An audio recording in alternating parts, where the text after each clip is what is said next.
அந்த பாத்தை வந்து ஃப்ரீ பண்ணுறதுக்கான முதிரை இது. எப்படி அப்படின்னு பார்த்தீங்கன்னா, இந்த கைகளை இருக்குல்ல, கைகளை அப்படி சேர்த்து வச்சுக்கோங்க. உங்களுடைய 2 ஆட்காட்டி விரல் இருக்கு இல்லையா, அந்த 2 ஆட்காட்டி விரலையும் நீங்கள் இப்படி ஒன்றுக்கொன்று ப்ரெஸ் பண்ணிக்கோங்க. இந்த 2 கை விரல் இருக்கு இல்லையா, அதை இப்படி கிராஸ் பண்ணிக்கோங்க. அவ்வளோதான். இப்போ கைகளை இப்படி முதல்ல நமஸ்காரம் சொல்கிற மாதிரி, வணக்கம் சொல்கிற மாதிரி வச்சுக்கோங்க.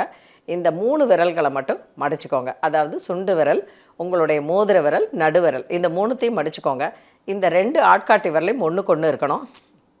இந்த கட்டை விரல் இருக்கு இல்லையா, இது வந்து ஒன்று டச் பண்ணிகிட்டு இருக்கணும். இப்போ இப்படி பார்த்தீங்கன்னா, இதுக்கு வந்து இந்த குழந்தை வெளியில் வர்றதுக்கான இந்த பாத்து இதுதான் யோனின்னு பேர். இந்த வஜைனா இந்த முத்திரையை வந்து நீங்கள் டெய்லி உங்களுடைய தொப்புளுக்கு நேராக வச்சுக்கணும். உங்களுடைய தொப்புளுக்கு நேராக இதை வச்சுக்கிட்டு, கைகளை அப்படி வச்சுக்கிட்டு, கண்களை மூடிக்கிட்டு நல்லா மூச்சு இழுத்து விடணும்.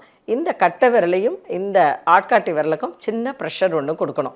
கொடுத்துட்டு இந்த 3 விரலை இப்படி மூடிக்கணும். இதுக்கு பேர் யோனி முத்திரைன்னு பேர். கண்களை மூடிக்கிட்டு அப்படியே நீங்கள் கொஞ்ச நாள் நல்லா மூச்சை பொறுமையாக இழுத்து பொறுமையாக விடுங்க. ஒரு 3லேருந்து 5 நிமிஷம் அப்படி உட்கார முடியும்னா உட்காருங்க.